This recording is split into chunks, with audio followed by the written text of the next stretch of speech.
A brutal forced choice. Han Li must choose between a 50% survival-suicide mission or certain death in an upcoming war while navigating hidden agendas, betrayal risks, and deadly missions beyond the city. I really love making these videos, but I need your support to keep going. Please like or become membership on your phone so I don't have to give up on this dream. Han Li did not object to the woman. He simply asked, "How many spirit medicine seeds did you gather this time?" Last time, fellow Taoist Yan found several. Although they were rare, their uses were limited. The woman let out a soft laugh and replied, "Do not worry, fellow Taoist. This time I managed to collect most of the ones you pointed out. To be honest, if not for the approaching war, I would not have paid such a high price for these seeds. I have other matters to consider. More importantly, I trust you have brought enough myriad-year spirit herbs." Han Li smiled faintly and said, "We have traded several times already. When have I ever lacked spirit medicine? This time is different. The seeds are exceptionally rare. Their value is no less than your myriad-year spirit herbs. It is only because such aged herbs are seldom seen that I am willing to trade with you." The woman chuckled softly as she flipped her hand, producing an emerald-green wooden box, which she tossed toward him. Simple floral patterns were engraved on the box and faint talismanic characters flickered across its surface, clearly indicating that it was no ordinary object. Han Li caught the box with a serious expression. Without opening it, he examined its contents using his bright sight spirit eyes and swept it with his powerful spiritual sense. For a moment he stood silently holding the box. The demon woman showed no impatience at his actions. She did not urge him and merely watched him quietly, as if trying to discern his true appearance through the silver light. After a short while she sighed and withdrew her gaze. There was no doubt she was curious about him. Anyone capable of producing so many myriad-year spirit herbs could not be ordinary. In her estimation, he most likely came from one of the hidden true spirit noble clans. It was especially likely that he belonged to the Min clan, which was renowned for nurturing spirit medicine. However, her trading partner was extremely cautious. She had tried several times to probe his background, but not only did she gain nothing, she nearly exposed her own identity due to a moment of carelessness. This left her frustrated for quite some time. Although she had provided him with a false name, she found no way to trace his identity, which forced her to abandon the idea entirely. Instead, she became more vigilant, ensuring that she revealed no further information about herself. Even so, she could not suppress her excitement at the prospect of obtaining myriad-year spirit medicine. Although she came from a notable background and held some status within her clan, even offering large amounts of spirit stones did not guarantee access to such rare medicines. If this transaction succeeded, she would have enough materials to refine several types of medicinal pills needed to break through her current bottleneck. Naturally, she was also interested in the spirit medicine seeds Han Li was collecting. However, as long as he paid as agreed, she had no intention of investigating further. Just as her thoughts stirred, Han Li finished his inspection. He nodded slightly and said, "Not bad. Most of the seeds I requested are here. These are your medicinal herbs. Take a careful look." He then took out several jade boxes and handed them to her. The woman did not act carelessly. She examined them with equal attention. After confirming their contents, she stored the herbs away and said with a light laugh, "Yes, these are indeed 10,000-year-old medicinal herbs. This will likely be our last transaction for some time. If you manage to avoid calamity, perhaps we will have another chance to meet." Han Li glanced at the other vendors nearby and said thoughtfully, "I hope so. Since our business is complete, I will take a look around. There may still be a few hidden treasures worth finding. You are quite perceptive. From what I have seen, there are indeed many rare items here. However, I have other matters to attend to, so I will take my leave." "Please go ahead," Han Li said calmly, cupping his fist in farewell. The woman turned gracefully and headed toward the demon-side exit.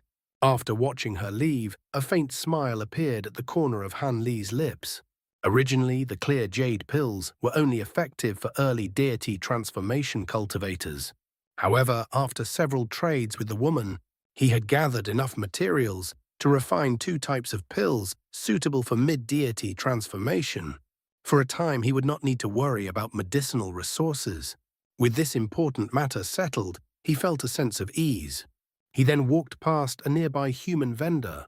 After circling the hall once, Han Li frowned slightly. Although there were many vendors, the items they offered were not particularly impressive compared to what he had seen before. At his current level, very few materials could attract his interest. What interested him most was secret techniques, but such items were rarely available, and even when they were, they might not suit him. Shaking his head, he slowly left the hall. As soon as he exited, he rose into the air and returned toward his residence in the stone pagoda. In half a month, a lecture would be held at Deep Heaven Hall. It was something he did not intend to miss. Even aside from that, he had other matters that required him to remain in the city. Upon returning to his residence, Han Li retrieved the jade badge that recorded his merits. He went to another hall to exchange it for a permission token, then returned to his squad's base and found a quiet place to rest. 3 days later, he left in a hurry, heading toward another area of the city. Half a day later, he appeared outside the city above a valley. The valley was lush and green. Aside from its natural scenery, nothing seemed unusual. A streak of azure light circled in the air before descending into the valley. As the light faded, Han Li appeared 100 meters above a stone wall. He scanned the surroundings, but found nothing out of the ordinary. Then, with a wave of his sleeve, he released a golden talisman, which vanished into the wall. He waited quietly. Moments later, a change occurred. A layer of grey light emerged from the wall, and a 6-meter-tall passage appeared before him. The passage was square in shape, formed from grey stone that emitted a faint glow. Han Li smiled slightly and descended. After walking over 150 meters, he arrived at a white jade door covered in light. Without hesitation, he formed a hand seal and muttered an incantation. The light trembled and split apart, forming an opening through which he calmly stepped. Beyond the door lay a hall about 100 meters wide. Aside from around 20 stone chairs and a large stone table at the center, it was empty. At that moment, 9 cultivators were already seated inside. They were of different appearances and attire, both men and women, but all possessed cultivation at the deity transformation stage or higher. When they saw Han Li enter, a few of them smiled and greeted him. "Brother Han, you have come as well. You arrived quite early. I heard Brother Han captured a green shadow alive. Truly impressive. You bring honor to us ascended cultivators." Han Li smiled and returned their greetings. He then moved to a corner and sat on a stone chair. The other cultivators either remained indifferent or ignored him entirely. Han Li paid them no mind. He simply closed his eyes. Not long after, more cultivators entered the hall, and Han Li exchanged greetings with those he recognized. 4 hours later, there were 16 cultivators in total. No one else arrived and no one spoke privately. All remained seated in silence. After a long wait, a man's voice suddenly echoed through the hall. "It seems everyone who intended to come has arrived, or they are occupied with missions. Brother Zhao, let us begin." "Yes, that should be everyone.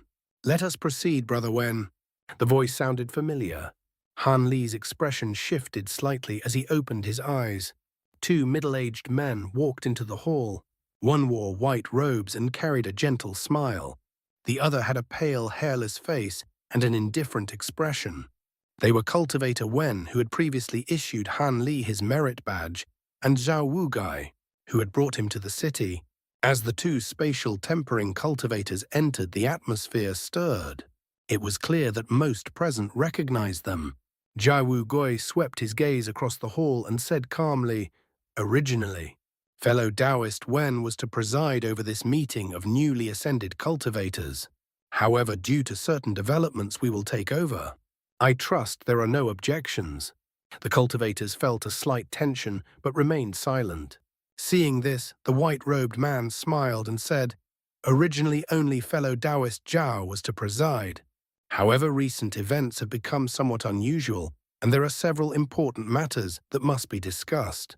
That is why I am here."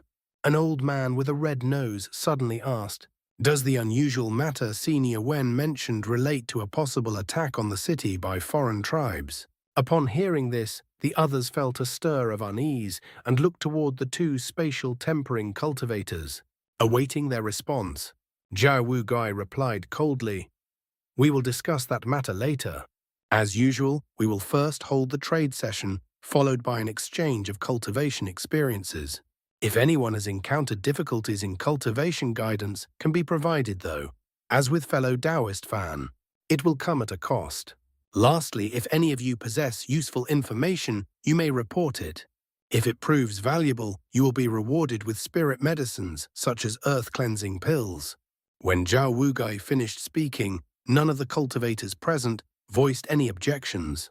Zhao Wugui and cultivator Wen exchanged a brief glance before walking toward the large stone table at the center of the hall.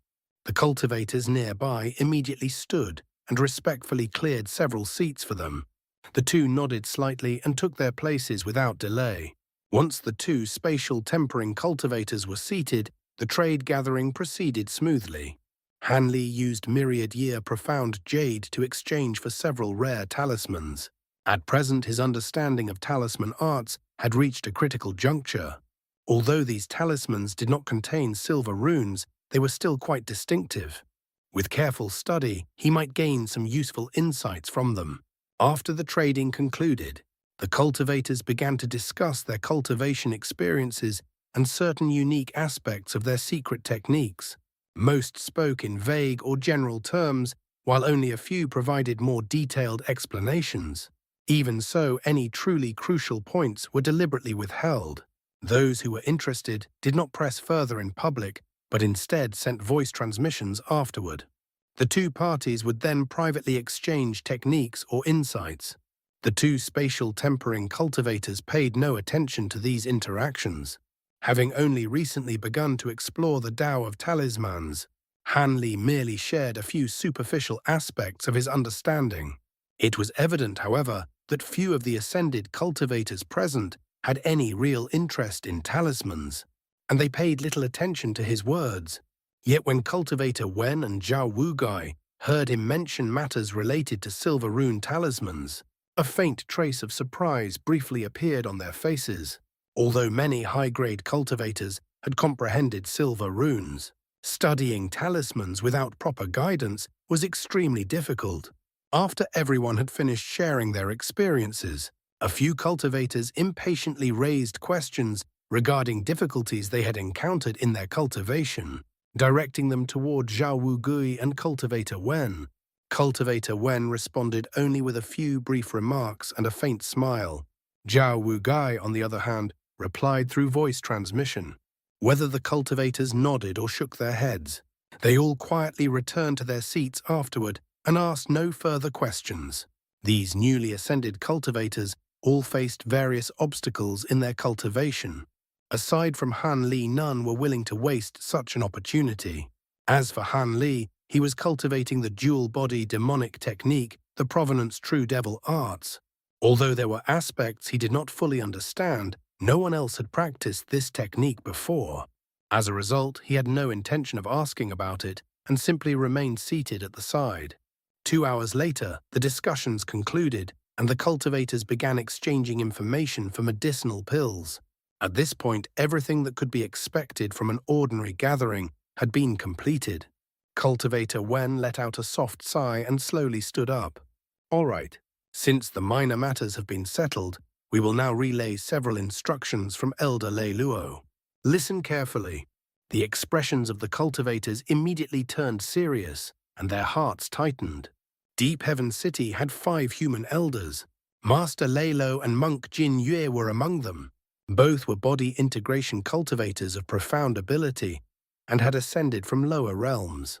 However, Jin Yue rarely concerned himself with external affairs and spent most of his time in secluded cultivation. As a result, Master Lei Luo had effectively become the leader of the city's ascended cultivators, holding unmatched prestige among them. However, since arriving in the city, Han Li had never seen either of them in person. He had only encountered the other 3 human elders during lectures at the Deep Heaven Hall. Zhao Wugui's cold voice echoed through the hall. Not long ago, Elder Lei Luo issued a directive. He has obtained some concrete information. Within 10 years, Deep Heaven City will most likely be besieged by several foreign races. There is even a slight possibility that 3 or more races will attack simultaneously. Although the chances are extremely low, there remains a possibility that the situation will escalate into a repeat of the 100-tribe war. Although many had already anticipated such news, their hearts still sank upon hearing it. Several cultivators turned pale at the mention of the 100-tribe war. Even though only about 100 years had passed since they ascended from the lower realms, they were all familiar with the legends of that ancient conflict. It had nearly led to the extinction of both the human and demon races. According to historical accounts, the war had lasted 10,000 years and was unimaginably brutal. Sitting quietly in a corner and having spoken little throughout the gathering, Hanli let out a long sigh and revealed a faint bitter smile. The situation appeared far worse than he had initially expected. He would need to carefully consider a way to preserve his own life. If a large-scale war were to erupt, even a body integration cultivator would struggle to survive, let alone someone at the deity transformation stage. At that moment, a barefoot man stood up, cupped his fists, and respectfully asked Senior, "Why reveal such information to cultivators of our level? Would this not risk leaking confidential details?" Jai Wu Gai replied coldly, "Fellow Taoists, all of you cultivated in lower realms with scarce spiritual qi and overcame countless hardships to ascend to the spirit realm. Your intelligence is not ordinary, so I will speak plainly. In the coming years, all ascended cultivators serving as Dark Azure Guards will be assigned to critical positions. Whenever dangerous situations arise, the Council of Elders will select us first to handle them. Although new ascended cultivators join every few years, most of the high-grade cultivators who have died defending Deep Heaven City were ascended cultivators like us. In truth, our numbers do not even make up 1/10 of the city's high-grade cultivators. Native cultivators of the spirit realm are generally assigned safer roles. Over the past few years, you should have already realized this. Some of you have likely been sent on extremely dangerous missions. Your current standing is the result of unity among ascended cultivators and the efforts of Elder Lei Luo. Before Monk Jinyue and Elder Lei Luo joined the council, it is said that the treatment of ascended cultivators was even worse. Nearly half would perish while carrying out their duties. All the cultivators fell silent, their expressions stiff. They all knew these words were true. Over the years, they had personally witnessed how ascended cultivators were, frequently assigned to missions where death was highly likely. If this had not been the case, there would have been far more of them present in the hall. Han Lai remained calm and expressionless. Since becoming a Dark Azure Guard, he had been sent to places such as the Floating Dawn Swamp and other perilous regions. In the squads he accompanied, most leaders were also ascended cultivators. He had long harbored doubts about this. Thus, when Zhao Wugi invited him to attend this gathering, he had readily agreed. As for the native cultivators, Han Li had sensed a faint fear they held toward ascended cultivators. Otherwise, when old eccentric Ming and the others failed to obtain the treasure from his spirit land, they would not have withdrawn so easily. For the same reason, he had accepted the invitation when support had been extended to him. After joining these gatherings, no further complications arose, and no additional dangerous missions were assigned to his small squad. Of course, this was also because the Floating Dawn Swamp itself was already a hazardous location. Cultivator Wen then spoke. "The reason we are sharing this information is that Elder Lei Luo wishes to give ascended cultivators an opportunity to preserve their strength before facing his own great tribulation." A woman dressed in azure palace robes with a headscarf showed a trace of excitement and asked Senior, "Does this mean Elder Lei Luo has a method for us to leave Deep Heaven City and avoid the war?" A cold glint flashed in Zhao Wugui's eyes as he spoke in a solemn tone. "The defense of the city concerns the survival of the entire human race.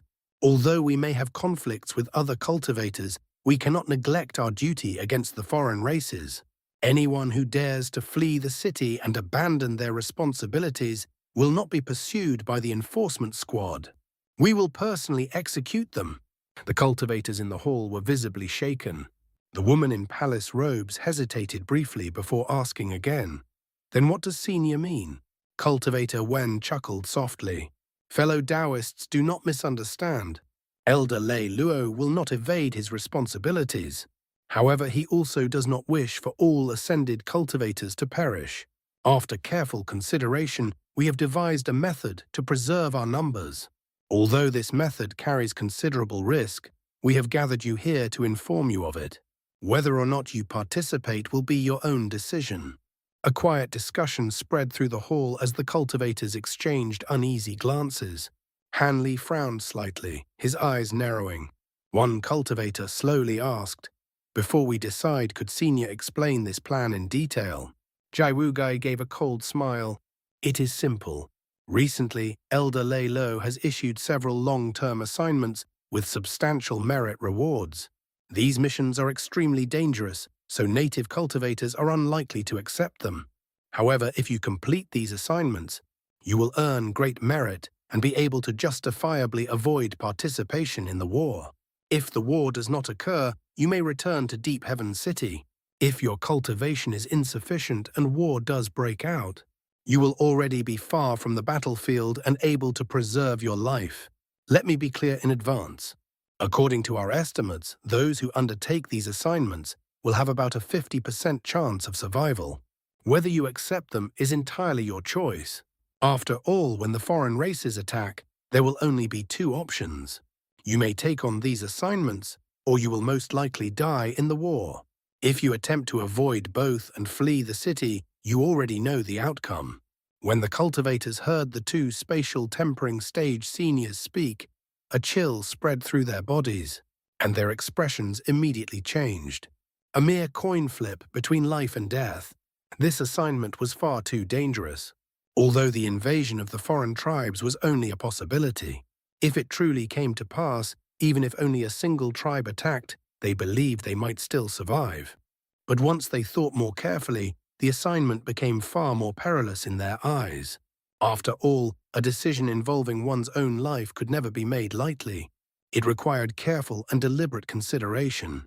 For a time, the entire hall fell into silence. Cultivator Wen then said, "Fellow Taoists, there is no need to decide immediately. These assignments will remain available for a full year. Furthermore, once you accept an assignment, we will arrange for someone to take over your current post in the guard. There is no need to worry about your regular duties." Han Li raised his head and spoke, "Senior Wen, even if we complete the assignment, how will the matter of the earth-cleansing pill be handled? Even if we survive the mission, we would still face the two-colored tribulation." Zhao Wuguai replied calmly, "So it is, Nephew Han. You need not worry. These missions are meant for those willing to stake everything. Naturally, we will provide all the earth-cleansing pills you require. However, they will be placed under a restriction. If you fail to properly carry out your mission, the pills will destroy themselves. Therefore, do not think of abandoning your task. You should understand the consequences." "I see. Thank you for the clarification," Senior Han Li said with a nod before calmly sitting back down. Several cultivators in the hall showed no change in expression upon hearing this, but inwardly, they could only smile bitterly. Their final hope had been completely extinguished. "We have already explained everything. The first batch of assignments will be issued in half a month. If you intend to accept one, it would be best to prepare in advance. Although Elder Lei Lo selected these tasks specifically for you, if others take them first, there will be nothing we can do. This meeting is concluded. Everyone return and consider your decision carefully." With a faint smile, Cultivator Wen ended the meeting. He stood up together with Zhao Wugi and took the lead in leaving the hall. The other cultivators remained still for a brief moment before gradually departing as well.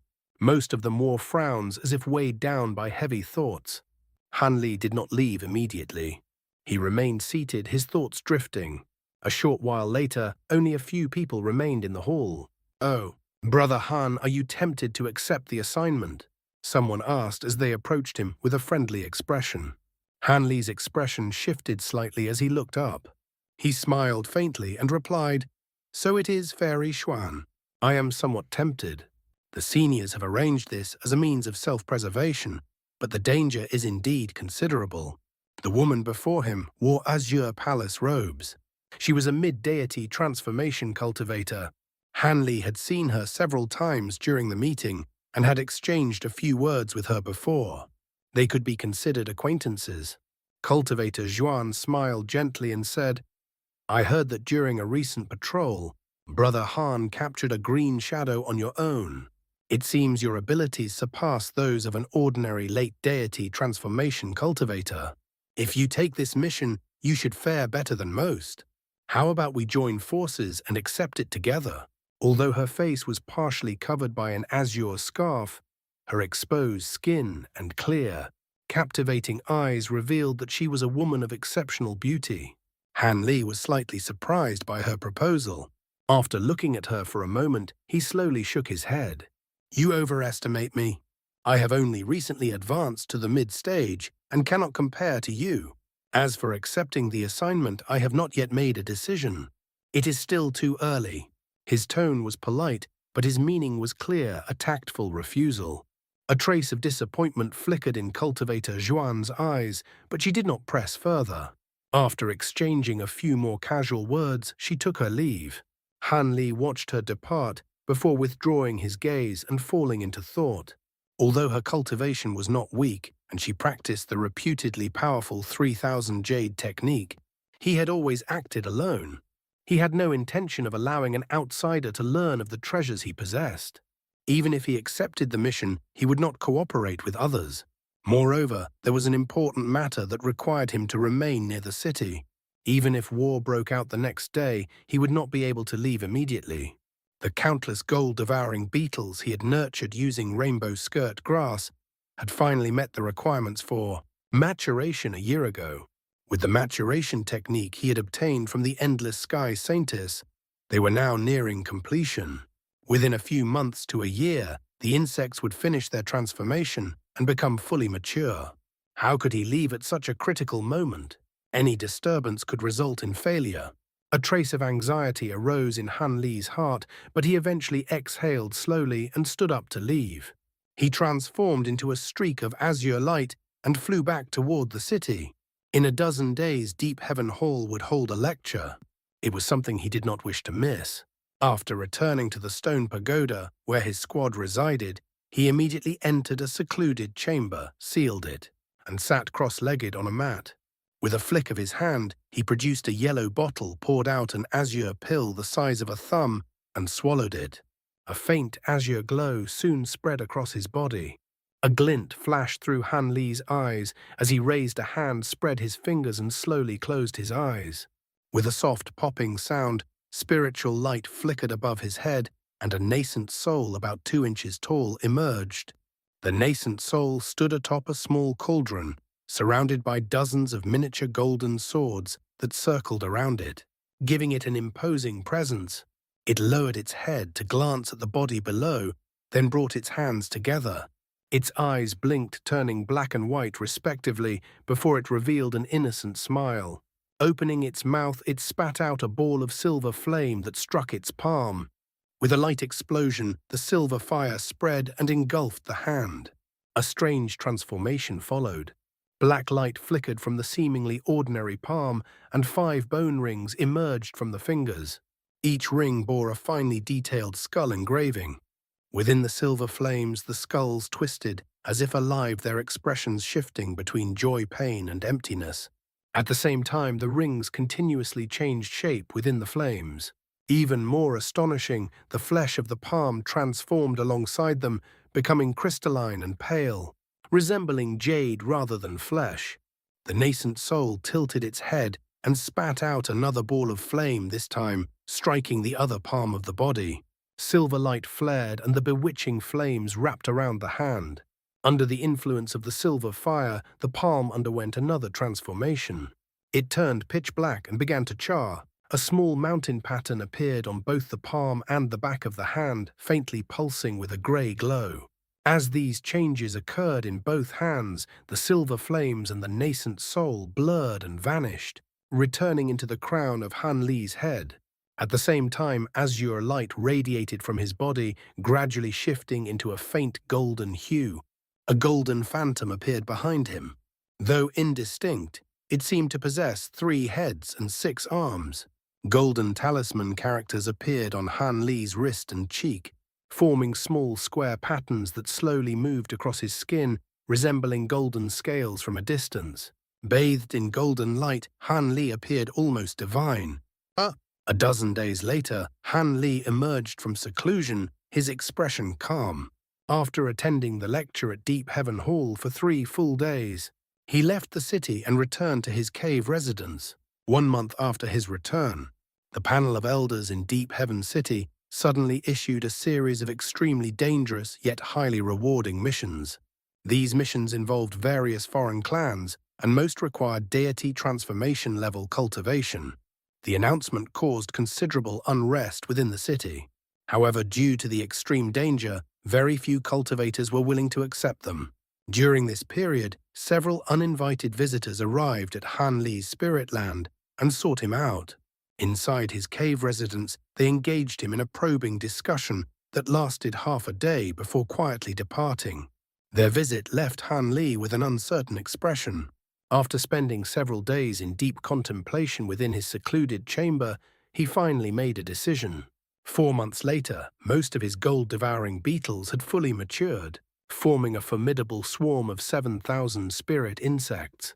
Han Li promptly gathered them and headed to a hidden location within Deep Heaven City where secret missions were assigned, then quietly disappeared. Not long after his squad received an order, and their leader was replaced by another deity transformation cultivator. Such disappearances were not uncommon among cultivators like Han Li. As an ascended cultivator, he was likely either unaffiliated or a hidden disciple of a noble clan. The only common trait among such individuals was that they were all at the deity transformation stage, and each of them was exceptionally capable.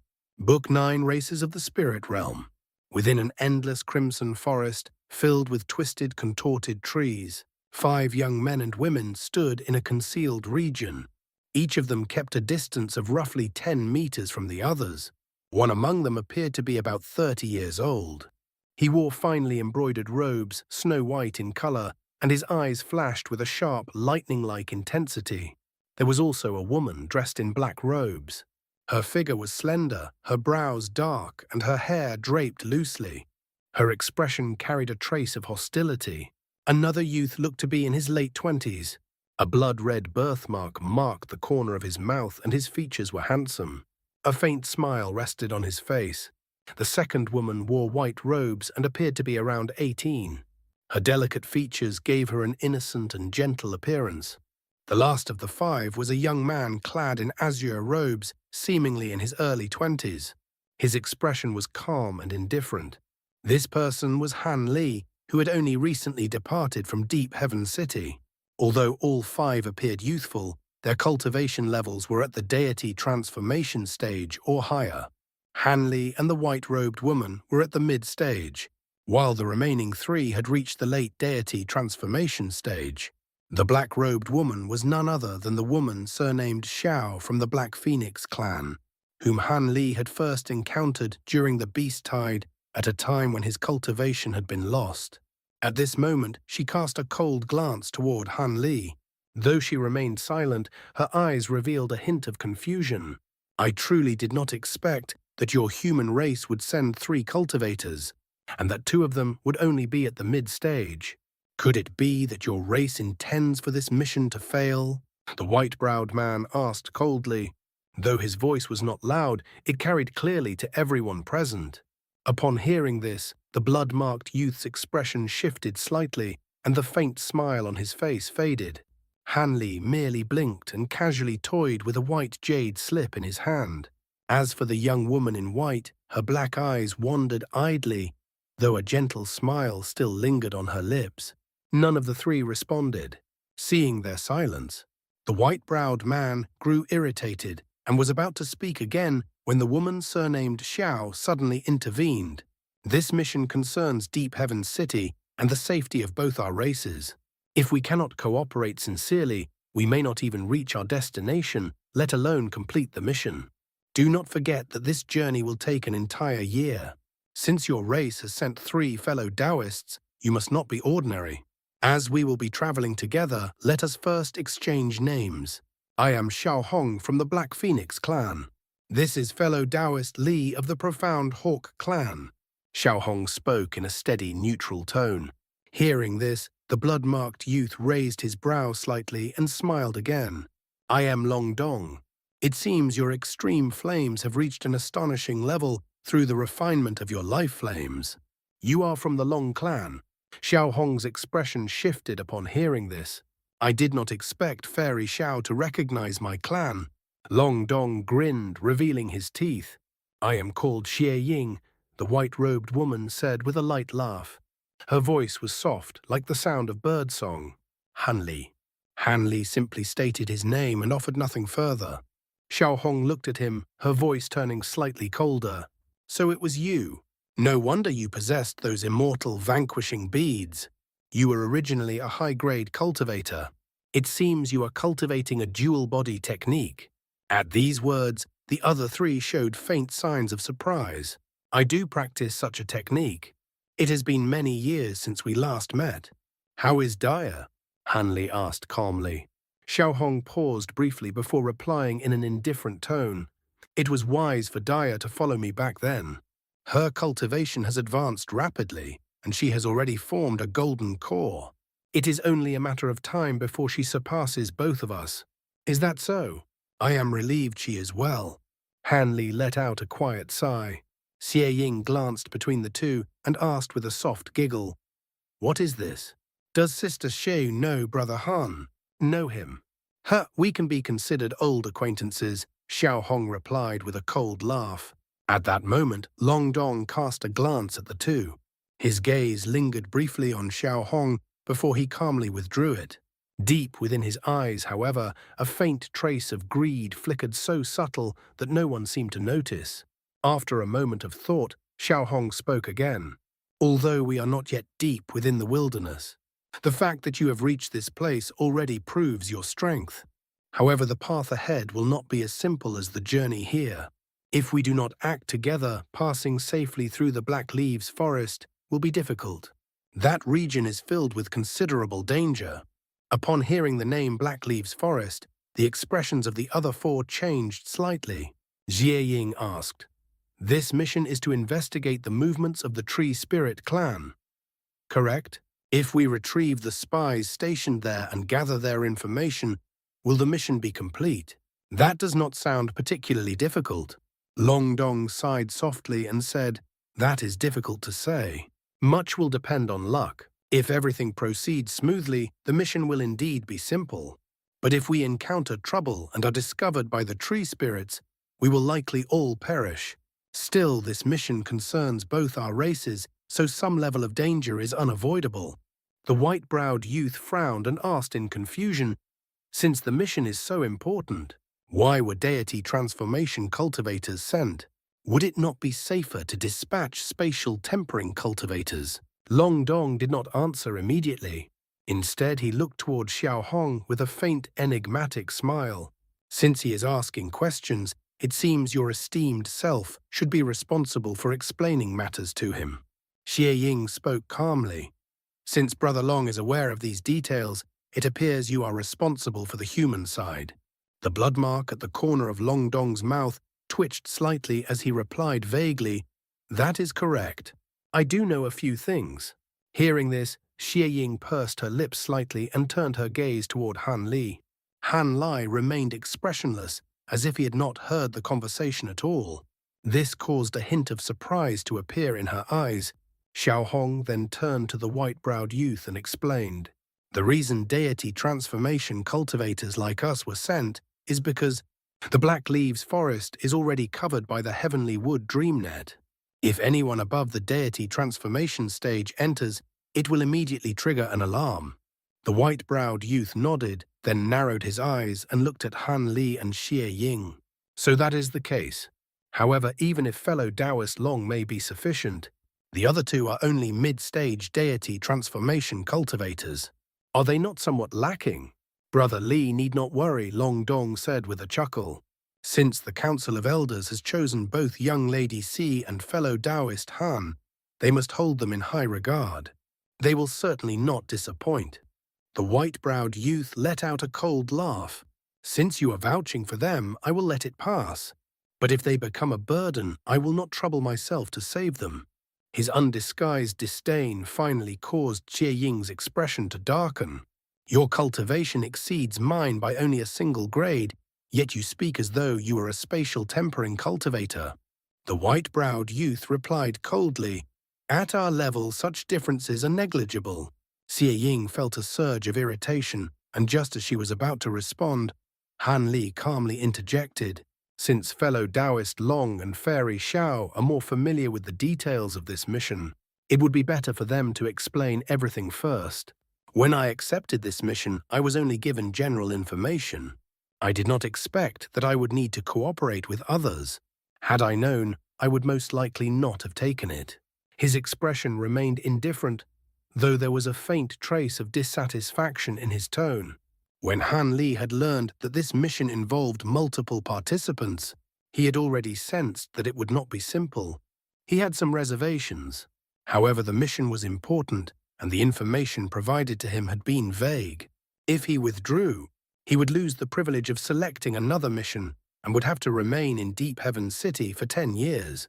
With no other obligations holding him back, he had no choice but to accept the assignment, as he needed to leave the city within a few years. Thus, he had arrived at this location within the appointed month. Upon discovering that all the other participants were natives of the spirit realm rather than ascended cultivators, he could only smile wryly. It was clear that the complexity and danger of this mission far exceeded his initial expectations. Had Zhao Wugi not mentioned that this mission would only be assigned to ascended cultivators? Could it be that he had mistakenly accepted the wrong task? Yet before departing, he had already received sufficient earth cleansing pills and had agreed to complete the mission. This was consistent with what Zhao Wugi had told him. These thoughts left Han Li feeling somewhat puzzled. Long Dong smiled and said, I will explain the mission details to Brother Han and Lady Zi along the way. The situation is urgent, so it would be best for us to depart immediately. Brother Long is correct. Time is limited. We should set out first and discuss the details as we travel, Xiao Hong agreed. The remaining two raised no objections. Han Li paused briefly before slowly nodding. Very well. There will be ample time to talk on the journey. Long Dong then proposed in a friendly tone, In that case, for the sake of caution, everyone should travel on my spirit cloud boat. It will save us from expending magical power requiring only a few spirit stones. The boat is also well concealed, which should help us avoid unnecessary trouble along the way. A faint sphere of white light drifted out from the forest. Within it was a longboat more than 60 meters in length. The boat was divided into 2 levels and appeared to be entirely refined from fine jade. Its surface was engraved with simple cloud patterns, while golden and silver talisman characters floated around it, giving off an unusual aura. The jade boat trembled slightly. In the next moment, the golden and silver talisman characters burst apart, transforming into a mass of white cloud that wrapped around the vessel. The entire boat then took on the appearance of an ordinary cloud. The massive cloud circled once in the air before silently speeding away. Although it appeared to drift gently, its speed was astonishing.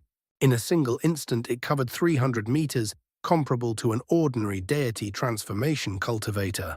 Standing atop the boat, Xiao Hong glanced around and nodded in approval. Not bad. While spirit boats for travel are not rare, one with this level of speed can be considered top grade.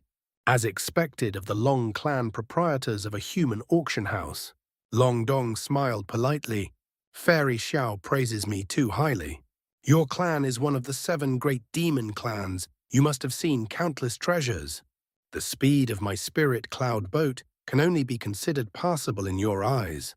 However, it does have ample space. There are more than 10 rooms inside.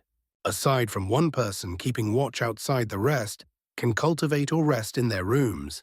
If everything proceeds smoothly, we will arrive in half a year. With cultivation, the time will pass quickly. Xiaohong gave a slight nod. Good. We will rotate watch duty every 10 days. The others may do as they please aboard the boat. Everyone should choose their rooms first. No one objected. Each selected a suitable room, since the rooms would serve as places for cultivation and rest. Everyone set up additional restrictions to prevent prying eyes. After a brief discussion, the watch rotation was arranged. By coincidence, Han Li was assigned the final position. This left him with 40 days before his turn. With everything settled, Han Li did not continue speaking with the others and returned directly to his room. The others did the same except for Long Dong, who took the first watch. Now alone, Long Dong's lips twitched slightly as he walked to the front of the boat. With a flip of his hand, he produced a green mat and sat cross-legged upon it. The blood-marked youth muttered quietly, "Half a year. I look forward to that day." He then slowly closed his eyes, a faint and peculiar smile appearing on his face. In a 10-meter-wide room, Xiaohong sat facing the white-browed youth. "What? You're saying that young girl Jie Ying possesses heavenly phoenix blood and is a disciple of the true spirit noble clan?" The youth asked, clearly astonished. Xiaohong replied calmly, "Why are you so surprised, fellow Taoist Li? Your dark falcon clan is also a rare bird species. You must have sensed something. As for my Black Phoenix clan, although we are a branch of the Phoenix lineage, the purity of our heavenly Phoenix blood far surpasses hers. Still, there is no doubt that Phoenix blood flows within her." The white-browed youth sighed, his expression turning complicated. "So that is the case. When I first saw her, I felt uneasy, as if there was a faint sense of fear. That was why I was somewhat unsettled when we entered the forest." "But why are you telling me this?" Xiaohong smiled faintly, though her eyes remained cold. If she possessed some other form of true spirit blood, it would not matter. But what she carries is the heavenly phoenix blood, the blood of the king of all birds. Brother Li should understand what that implies. The white-browed youth fell silent for a moment before letting out a cold laugh. "Of course I understand. But do not forget the importance the elders placed on this mission. If personal interests interfere and cause failure, our lives will be forfeit even if we obtain the heavenly phoenix blood." Xiaohong chuckled softly. "When did I say I intended to act before the mission is complete? We will first ensure the mission is finished. Only then will we make our move. After the mission," the youth frowned slightly. "If it does not interfere, then it is possible. But will the other two assist her? Even if we obtain the true phoenix blood, how will we divide it? It cannot be split evenly." Xiaohong's expression tightened slightly. "The heavenly phoenix blood benefits both of us, but it is far more effective for members of the Black Phoenix clan. How about this? If Brother Li helps me obtain the spirit blood, I will reward you with 3 black flame pills. As for the other 2, I already have a plan. Besides, the Black Leaves Forest is inherently dangerous. Their safe return is not guaranteed. 3 black flame pills. You are not joking." The white-browed youth's eyes lit up. Xiaohong gave a faint wry smile. "I hold some status within the Black Phoenix clan. Although those pills are considered priceless after many years, I have gathered enough ingredients for 3. I originally intended to use them to break into the spatial tempering stage." After thinking for a moment, the youth nodded slowly. "I see. In that case, I will assist you after the mission is complete. However, extracting the blood will not be easy. Especially true blood from a true spirit noble clan, it becomes difficult to separate once it is fused with a human body. Do not worry. The Black Phoenix clan has a specialized method for extracting true blood. It has been thoroughly researched. I am at least 80% confident." Hearing this, the white-browed youth nodded. "Since you are so certain, then I agree." Horsey. In another room, the young woman Xie Ying sat cross-legged on her bed, her hands forming an incantation gesture. Behind her head floated an azure halo about a meter wide. Upon closer inspection, the halo was perfectly round with white flames about a foot tall flickering along its edge. At its center was a hollow silhouette in meditation. From its appearance and aura, it closely resembled the woman herself, though several times smaller. Its eyes were closed, and its hands formed the same incantation gesture. At some unknown moment, the young woman's lips moved slightly, and a faint smile appeared on her face. Almost simultaneously, the figure within the halo revealed the same expression. In his secluded room, Han Li paced back and forth with a calm expression, his eyes flickering as if deep in thought. On a jade table in the corner lay two small items. Beside them rested a leopard the size of a kitten stretched lazily across the surface. Sitting atop the leopard's head was a monkey only a few inches tall. A faint black glow emanated from its fur as it watched Han Li with intelligent eyes. Han Li suddenly stopped. With a flick of his hand, he produced a white jade slip and a small bottle. The bottle was simply designed with 3 ancient characters engraved upon it. Upon closer inspection, the words read, "Earth-cleansing pill." Han Li lightly stroked the bottle with his finger, then let out a quiet sigh. In a flash of light, the bottle disappeared, leaving only the jade slip in his hand. This jade slip had been given to him by several mysterious cultivators before he left Deep Heaven City. He examined it for a moment before pressing it against his forehead. Within it was an enormous map, though most of it was incomplete. The missing portions emitted a faint golden glow. Although he had already examined it many times, Han Li continued to study it carefully, as if searching for something hidden within. Or, far from Deep Heaven City in a concealed underground chamber, a monk and a Taoist sat across from each other at a stone table. The Taoist appeared to be over 40 years old, with large eyes, thick eyebrows, and faintly golden skin. The monk looked elderly with a half-foot-long white beard. His face was covered in wrinkles, and his eyes were narrow as if he could barely open them. It should be about time for them to meet and set out, the old monk said weakly. The Taoist nodded, but his expression remained puzzled. Yes, but something still troubles me. Why did Brother Jin Yue suddenly change his original plan after leaving seclusion? And why send those juniors to a foreign land? Those individuals are among the most outstanding of the newly ascended cultivators. You understand clearly that gathering intelligence in a foreign land may seem simple, but it is in fact extremely dangerous. The demon clans will also send comparable individuals, yet it seems they have other intentions. The old monk replied calmly, "The various races have begun to stir. You are aware of this."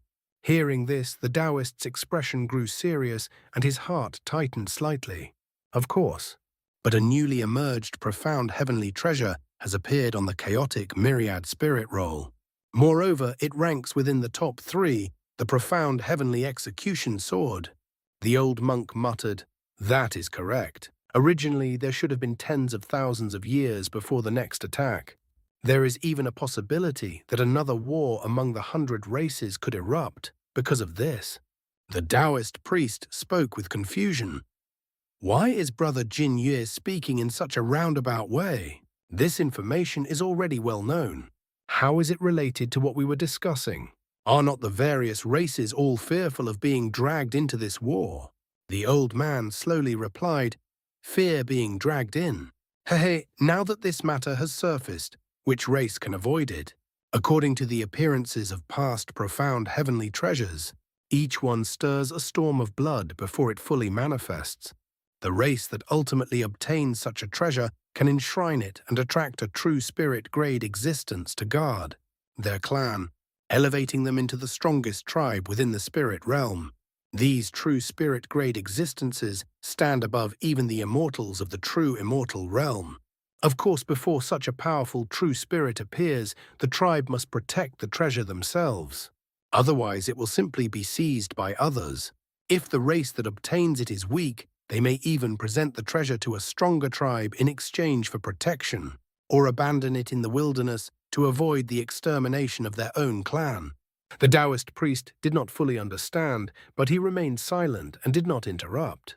The monk paused briefly before continuing, "It stands to reason that with our strength, it is difficult to determine which tribe will obtain the profound heavenly treasure. However, within the demon race, there exists a body integration cultivator with certain prophetic abilities. Knowing they could not survive their next tribulation, they forced out their latent potential and used the entirety of their life's magic power to divine the location of the next treasure. The result indicated that the profound heavenly execution sword will appear in the northwestern region of what humans call the Fengyuan continent. Although Fengyuan is the smallest of the three continents, it contains far more races than the others. This so-called northwest region includes humans, demons, the spirit tribe, wood tribe, night fiend tribe, shadow tribe, and 6 additional races. In other words, this newly manifested profound heavenly treasure could appear within human territory. At present, only humans and demons are aware of this matter, but it will not remain hidden for long. After all, there are certainly spies from other races within our ranks. There are no walls that can block the wind. Once the other foreign races learn of this, you should understand the consequences. When the monk finished speaking, a wry smile appeared on his face. What? So that is the situation. In that case, if we are not careful, it is entirely possible that we will be exterminated. The Taoist priest's expression turned pale. The monk sighed. According to ancient legends, when a large number of powerful beings are slaughtered in a single region, a mysterious blood sacrifice technique can be used to forcibly summon a profound heavenly treasure. Those powerful tribes do not care about exterminating humans or demons. They merely use us as offerings. During the last war among the 100 races, the 4th-ranked Heaven Form shield caused chaos for countless years. It swept across the continents, pulling in most tribes and slaughtering the weaker ones without restraint. Therefore, regardless of which tribe ultimately obtains the treasure, we must initiate war ourselves to avoid becoming a sacrifice and force other tribes into that role. So that is how it is. So that is why you had the newly ascended cultivators leave the city and head to foreign lands. The Taoist priest suddenly came to a realization. The monk spoke solemnly. Profound heavenly treasures are heaven-defying objects capable of reversing the laws of a realm. However, they may not all originate from the spirit realm. Some may ascend from lower realms. Although the likelihood is extremely small, there have been suspicious ascended cultivators over the past 100 years. All of them have been sent out from Deep Heaven City on the most dangerous missions involving foreign tribes. Regardless of whether they succeed, they soon discover that they can no longer return to Deep Heaven City. Of course, there are also certain native cultivators who appeared suspicious and were, likewise, relocated or forcibly exiled to the wilderness for various reasons. In addition, a small number of individuals with exceptional potential and aptitude have also been sent away. In this manner, if any of them truly possess the profound heavenly execution sword, we are effectively distancing the source of calamity. Should we be defeated in the coming war, these individuals will still be able to preserve the lineage of humans and demons and allow it to flourish once again. There is no need to go to such lengths. If we investigate whether these individuals truly possess a profound heavenly treasure, we could— The Taoist priest trailed off. The monk explained, we could search their spiritual sense entirely using mind control techniques. But even if we confirm that the profound heavenly execution sword is in our possession, what benefit would that bring? It would only invite greater trouble. Can you guarantee that none among the Council of Elders is actually a foreign being in disguise? If this information leaks, not only will the human race become a target in a short time, even the demon race may abandon their alliance with us for self-preservation. In that case, humanity would truly face extinction. We are not a powerful race. We cannot hold such a treasure until a true spirit-grade existence arrives. Even if we present it to a stronger tribe for protection, I believe the Shadow Tribe and others would not let such an opportunity pass. Rather than pretending ignorance, it is better to prepare for the coming war. Without certainty about which race possesses the treasure, the Tree Tribe and Shadow Tribe are the most likely to attack us first. With humans and demons defending Deep Heaven City, we should at least be able to hold them back. Once the Spirit Tribe and Night Fiend Tribe learn of this matter, they will join the conflict with great intensity. At worst, all tribes will suffer severe losses, fulfilling the blood sacrifice conditions needed to summon the profound heavenly treasure. Regardless of who originally possessed it, once the treasure is summoned, we will have survived this calamity. However, to prevent those powerful tribes from targeting us, we must first secure victory. I believe this battle will not resemble the prolonged sieges of the past century. It will likely reach a far more tragic conclusion within just a few years. Ha ha ha, the other tribes controlling them likely think the same. Otherwise, they would have already begun a thorough search for the profound heavenly execution sword. They are all preparing for war, the old monk concluded. After hearing this, the Taoist priest remained silent for a long time. Then he asked with dissatisfaction, "When did you obtain this information? The last time we met, I was not told any of this. Could it be that the Council of Elders deliberately concealed it from me? That is simple. We only acted this way after discovering that there was an issue with your identity. I do not know whether I should continue to address you as Lei Luo or as Elder Purple Shadow." "What Purple Shadow? What does Grandmaster Jin Yue mean?" The Taoist priest frowned. "Haha, the time has come. Let us begin." The old monk ignored him and turned his gaze toward an exquisite incense burner in the corner of the room. The incense stick within had already burned halfway. "The time has come. Could it be—" The incense.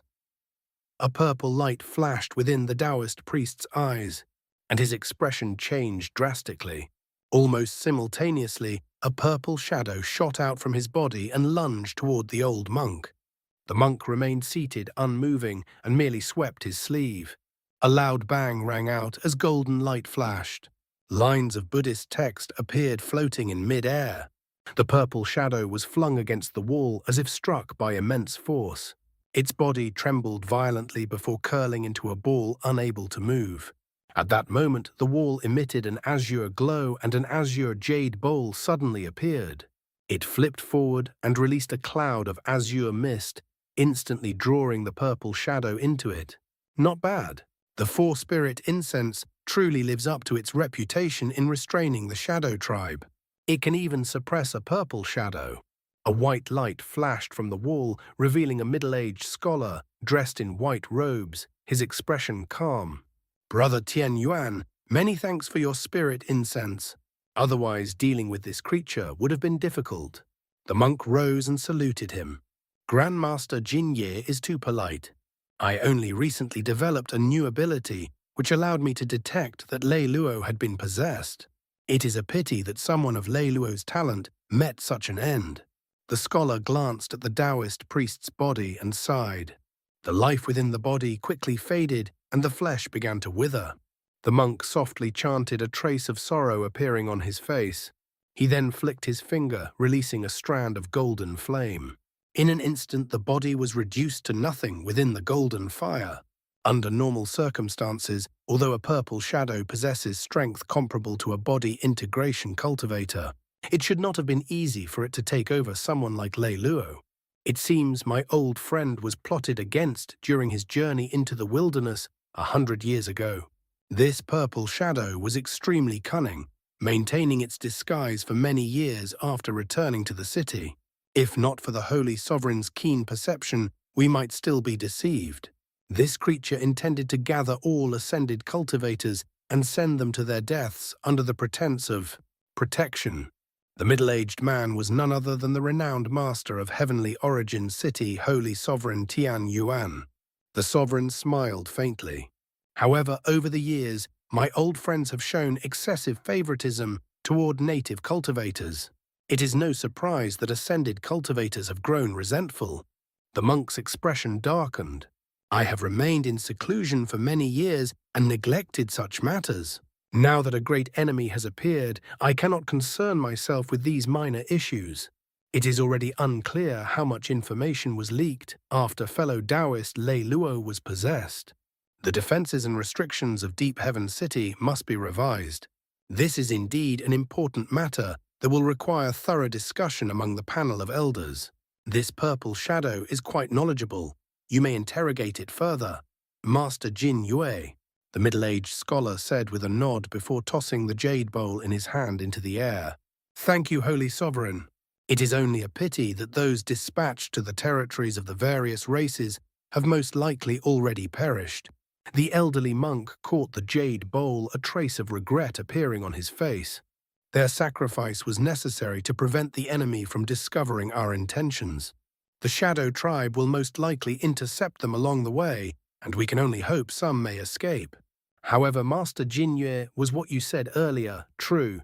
Could cultivators who ascended within the past century truly possess the profound heavenly spirit/sword? The heavenly Yuan Holy Sovereign asked. Of course not. I merely said that to avoid wasting more time.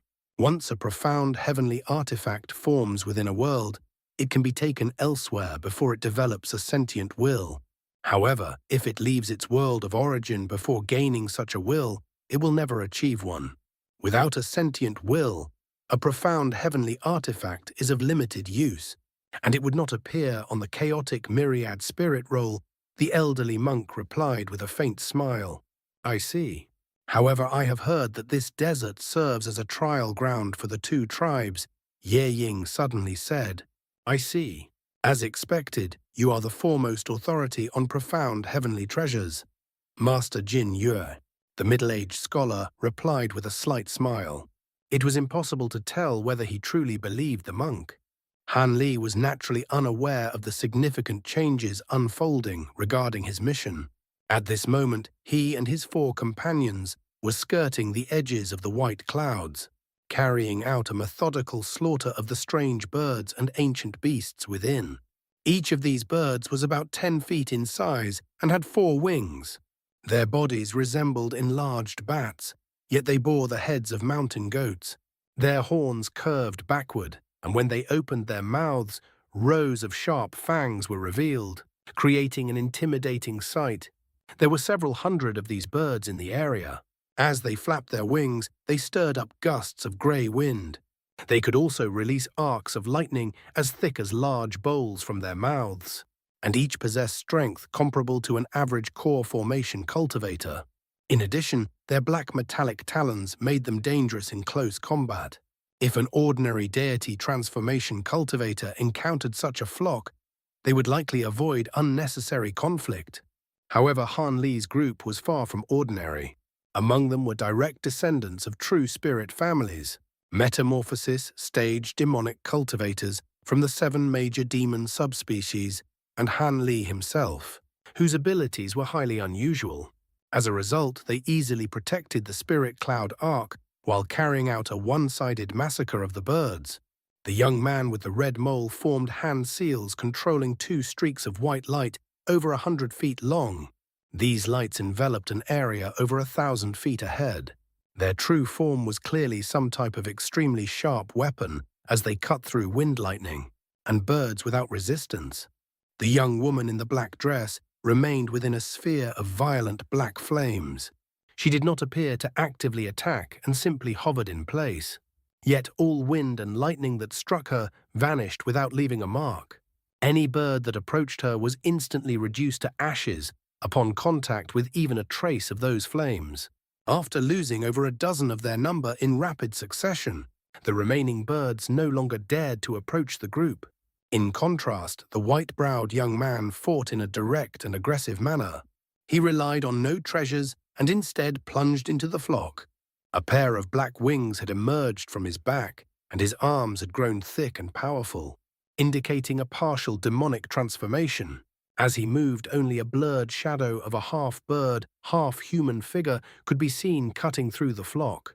Any bird in his path was torn apart, and blood rained down from the sky. Han Li's approach was comparatively simple. He released his azure bamboo cloud-swarm swords, forming 72 streaks of golden light that revolved around him. Each sword was several feet long. They not only deflected all incoming attacks, but also killed any bird that came close. Among them, the most relaxed was the white-robed young woman, Ye Ying. She held a green jade lute and lightly plucked its strings. Waves of yellow light spread outward. Any bird struck by these waves was instantly encased in layers of a strange grey-white substance.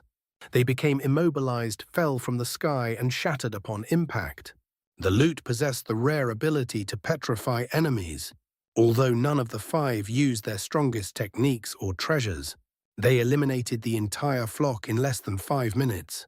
Afterward, they withdrew their abilities and returned to the spirit ark, landing at its bow. I wonder what these birds are. I am surprised they could see through the ark's disguise, Long Dong said with a sigh. I have never seen such birds either, but the primordial world is vast. It is normal for there to be many ancient beasts unfamiliar to us. I am more surprised that it took this long for something to detect the disguise, Xiao Hong replied calmly. This also means we have traveled deep into the primordial world. We should expect more encounters like this. These birds were numerous but not difficult to handle. If we encounter stronger ancient beasts, we may have to abandon the ark if necessary. The white-browed young man said with a frown, Of course, if we encounter legendary beings like hundred-eyed giants, survival must come first. Brother Han, you will take the next watch. I will trouble you, Long Dong said with a smile. Han Li nodded calmly without speaking. At this moment, the white-robed woman turned to Xiao Hong and said with a smile, Sister Xiao, the technique you used just now, was it the black scorching flames of the Black Phoenix race? The legends seem accurate. Those flames are indeed formidable. Xiao Hong hesitated briefly before replying, They were black scorching flames, but they are nothing remarkable. However, your loot reminds me of a legendary treasure. It is said that tens of thousands of years ago, a body integration stage senior from the heavenly spirit region refined a divine spirit treasure known as the Loot of Wisdom. It is listed on the chaotic myriad spirit roll and can petrify enemies, melt metals, and freeze objects. Is your loot related to it, fellow Taoist? Yeah. Hehe. I did not expect Sister Xiao to be so familiar with treasures of the human race. My loot is not the Loot of Wisdom, but a replica ancient treasure that can only petrify enemies. Even so, its power is far inferior to the true spirit treasure. Ye Ying replied with a gentle smile. I see. Even so, it is comparable to an ordinary spirit treasure. The ability to petrify enemies is extremely rare and difficult to counter, Xiao Hong said. Long Dong listened to their exchange with a faint smile. As if recalling something, he turned to Han Li and said, Fellow Taoist, Han, your flying swords are quite unusual. There are 72 of them, forming a complete set. This reminds me of a senior who was also an ascended cultivator. Although he was only at the late spatial tempering stage, he used a formation of 72 swords to contend against a body integration cultivator and gained great fame. However, his swords were azure rather than gold. Do your swords also possess such a formation ability? He clearly showed interest in Han Li's swords. Han Li's heart stirred slightly, but his expression remained unchanged. Oh, I was not aware of this. May I ask the senior's name and the sword formation he used? I refined these swords only to increase my combat strength. I do not understand sword formations. I have heard of that person. His name was Qing Yuanzi, and he was indeed a remarkable figure. I do not know his formation, but it is said he created it himself. Unfortunately, he disappeared after entering the primordial world many years ago. Otherwise, with his talent, he might have reached the body integration stage, the white-robed woman said with a smile. Long Dong did not show any displeasure at being interrupted and simply smiled faintly. Han Li fell silent after hearing this. It seemed that Qing Yuanzi was the creator of the Azure Essence sword art. He was somewhat surprised to learn of this figure. However, he had already chosen the path of dual cultivation. Otherwise, he might have sought out Qing Yuanzi's inheritance. With this thought, Han Li cupped his fists politely toward the others, then rose into the air as a streak of azure light. He flew to the highest point of the Jade Arc and sat down cross-legged. It was clear he had no intention of continuing the conversation. The others soon dispersed as well. Some returned to their cultivation chambers, while others moved to different areas of the Ark to attend to their own matters.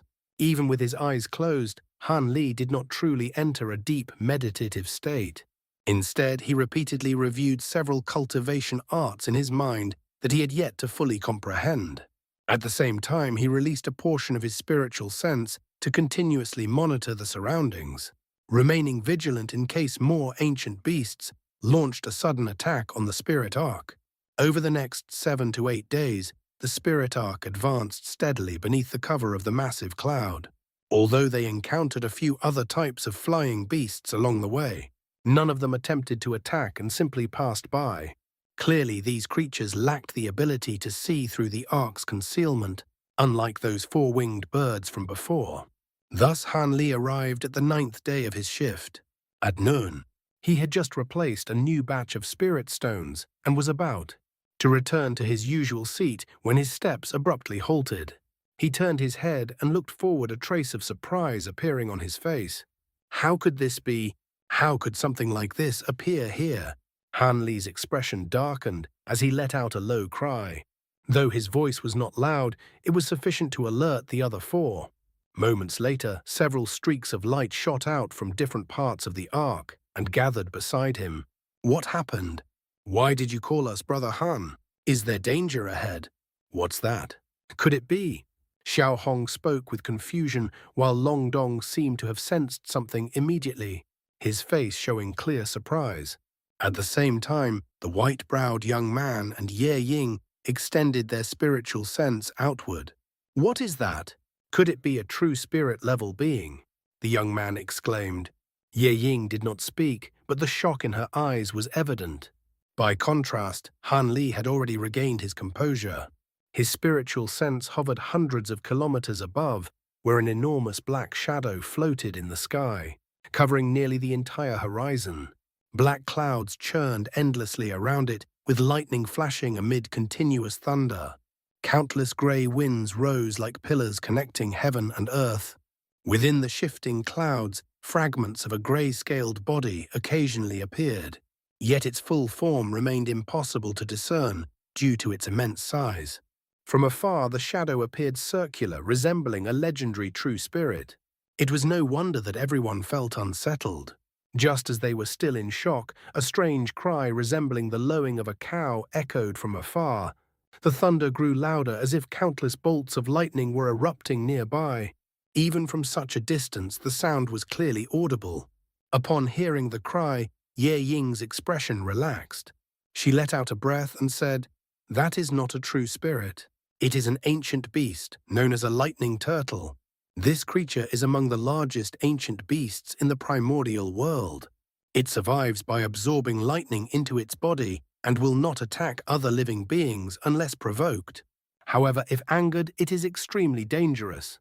At the very least, one would need body integration stage cultivation to contend with it directly.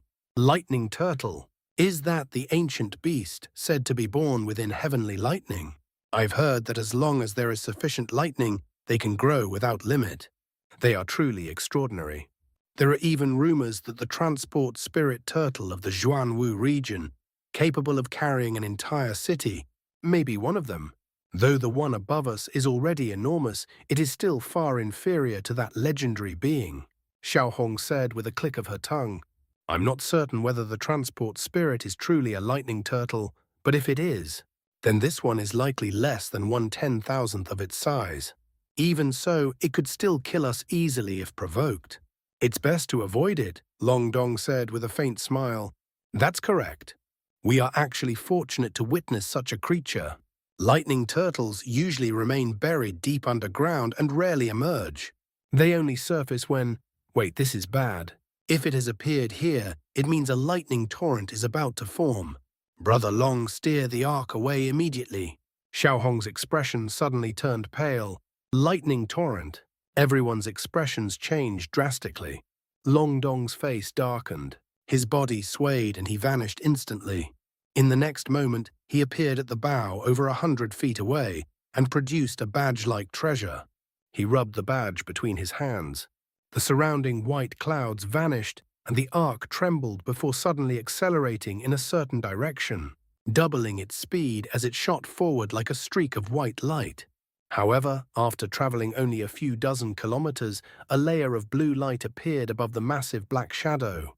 It spread rapidly in all directions, as if triggered by some external force. Within a few breaths, a blue line streaked across the sky with a loud rumble. It carried immense lightning power as it arced directly toward them.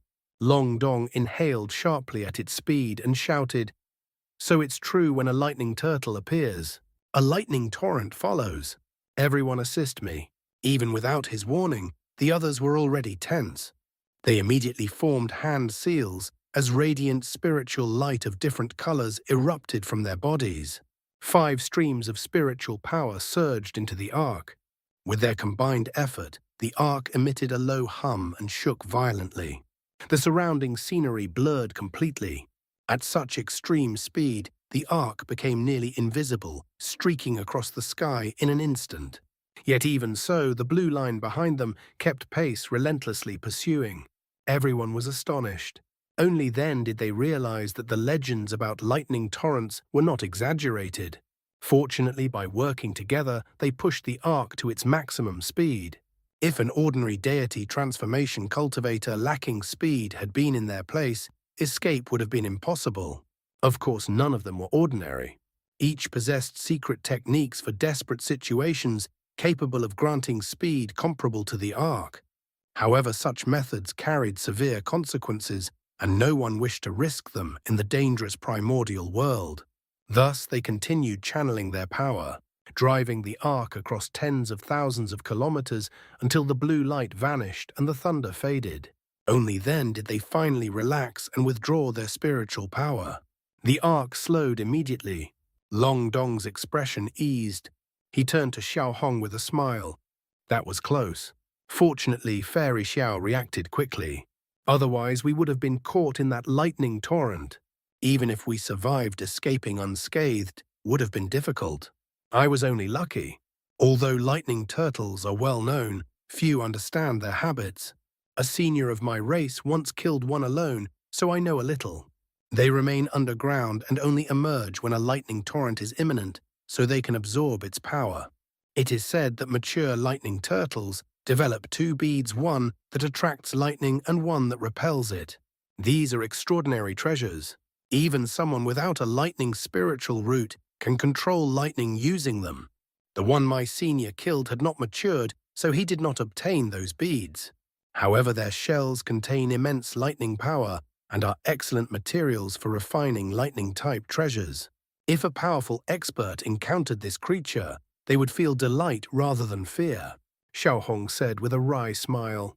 That senior must be an elder of your race to achieve such a feat. For deity transformation cultivators like us, such a thing is nothing but fantasy. We are fortunate just to have survived, the white-browed young man said, still shaken. Indeed, though lightning turtles are full of treasures, hunting one without at least body integration stage cultivation is suicide. Let us continue. Hopefully the rest of our journey will be smoother, Long Dong said gravely. Having encountered such a powerful creature in less than 20 days, everyone felt a heavy weight in their hearts. Afterward, no one was in the mood for further conversation. After a few brief exchanges, they each returned to their cultivation chambers, leaving only Han Li standing where he was. He had not spoken during the discussion. After the others departed, he looked toward the direction of the lightning torrent, his expression thoughtful. After a while, he let out a faint sigh and returned to the highest point of the Jade Arc, where he sat down once more. Unbeknownst to Han Li and the others, not long after they departed from the lightning torrent region. The black clouds surrounding the lightning turtle dispersed, revealing its true form. The creature was as vast as a towering mountain. Its enormous shell was deep gray, yet it gleamed with a metallic luster and appeared remarkably smooth. What stood out even more was that although its 4 limbs were extended, neither its head nor its tail could be seen. It seemed they had been completely withdrawn into the shell. At this moment, the lightning torrent had reached its peak. The entire sky was filled with blue radiance. Bolts of lightning of varying sizes fell continuously from above. The smallest were about a foot long, while the largest exceeded 100 feet. They descended in relentless succession, accompanied by deafening thunder that dominated the surroundings. The lightning turtle's immense body easily endured the barrage. Whenever a bolt struck it, the lightning dissipated instantly like grains of sand vanishing into the sea. Even more remarkable, the turtle emitted bursts of white light. This light drew nearby lightning toward it like a magnet. A significant portion of the lightning torrent was forcibly absorbed into its body. The turtle drifted slowly through the air as if it were calmly enjoying the torrent of lightning. Suddenly, its four limbs stiffened briefly before retracting into its shell. At almost the same moment, space nearby fluctuated. A burst of multicolored light appeared from nothingness, then faded to reveal a massive skeletal bird radiating a spectrum of colors. The skeletal bird measured just over 100 feet in length, yet the aura it emitted was no weaker than that of the lightning turtle. Standing atop its head were two humanoid figures. One was roughly 20 feet tall, with black light flickering across its body. The other appeared of ordinary size, but was entirely enveloped in a green mist, obscuring its features. Not bad. I didn't expect to encounter such suitable prey immediately after arriving. I am refining a 10-headed giant devil and still lack materials. This lightning turtle will suffice, one figure said calmly. Brother Tian Miao, you can't claim it alone. You only need part of its skeleton. I can help you kill it, but I want the two lightning beads, the other replied with a light chuckle. Humph, that is hardly a fair arrangement. The most valuable parts of a lightning turtle are those two beads. Taking them both seems excessive, the figure within the green mist said, clearly dissatisfied. Ha ha, they are indeed valuable, but they are of little use to you. I have a specific purpose for them. How about I trade you the arm bone of a Qilin true spirit? The tall figure proposed. A specific purpose. Ah, I see. Brother Xuan Wu, your transport spirit is a lightning turtle. You intend to extend its lifespan with those beads, Tian Miao said. Exactly. Extending its lifespan benefits the human race greatly. It can be considered half a true spirit. In a large-scale conflict, it would be of great assistance. Surely you won't refuse, Xuan Wu said. Tian Miao paused briefly before nodding. Very well. Since your purpose is justified, I will agree. But we must act quickly. We are not here to gather materials. Our mission is to eliminate the foreign settlements near Deep Heaven City. Ha ha, there is no need to worry. With our combined strength and this puppet you refined from the remains of a primordial rainbow phoenix, this turtle will not last long. Xian Wu laughed as he rose into the air and charged directly into the lightning torrent. Moments later, a tremendous explosion echoed within the torrent, followed by a furious roar from the turtle. Tian Miao sighed softly, seeming somewhat weary of his companion's impatience. Still, he formed a hand seal. The skeletal phoenix beneath him expanded instantly, growing to over 1,000 feet in size. It then followed Xuan Wu into the lightning torrent. The lightning turtle's roar grew sharper, tinged with both anger and alarm. Meanwhile, Han Li and the others continued on their journey unaware of these events. As Long Dong had predicted, their journey was far from safe. Over the next month, the spirit arc traveled swiftly within its illusionary cloud. Yet they encountered numerous dangers. On one occasion, they were caught in what appeared to be a crimson gale. In truth, it was a swarm of tiny red insects, each no larger than a grain of rice. If all five had not worked together to immediately steer the ark away, it would have been devoured in an instant. Soon after, spatial fluctuations appeared ahead. A massive two-headed bird, over 1,000 feet long, emerged from thin air. Its body was golden and radiated powerful spiritual qi. It was clearly a formidable existence, no weaker than the lightning turtle. Everyone grew tense, wondering if it had noticed them. It did, but it showed no interest. It simply flapped its wings and departed. Only then did Han Li and the others relax, exchanging wry smiles. After witnessing the dangers of this primordial world, none of them dared to cultivate in deep meditation anymore. Even within their private chambers, they remained vigilant. Their caution proved justified. In the following days, they faced several more threats, each narrowly avoided through cooperation. However, such luck could not last indefinitely. On that day, the white-browed young man was standing watch while the others rested. Suddenly, a sharp warning cry sounded. Han Li's expression shifted slightly as he rose, but before he could act, the ark trembled violently. He nearly lost his balance. A sense of unease rose in his heart. The ark shook repeatedly, and white light began to swirl chaotically along its walls, which started to crack. Han Li's expression darkened. With a flick of his sleeve, a streak of golden light shot upward, piercing a large hole in the ceiling. He rose as a streak of azure light and exited through the opening. Moments later, he was hovering over 200 feet above the ark, observing his surroundings. At the same time, several other streaks of light emerged. Long Dong and the others had also abandoned the ark. In the next instant, a loud explosion rang out. The entire spirit arc shattered within the chaotic white light, sending powerful gusts of wind toward them. As deity transformation cultivators, they easily stabilized themselves and looked down at the wreckage. Aside from the white-browed young man, none of them knew what had caused the explosion. Even after probing the area with their spiritual sense, they detected nothing. Confusion spread among them. "Brother Li, who attacked us?" Xiaohong asked urgently. "Look below," the white-browed young man said grimly. Everyone paused, then directed their spiritual sense downward. Below them stretched an endless mountain range. They were positioned above a narrow pass between two peaks.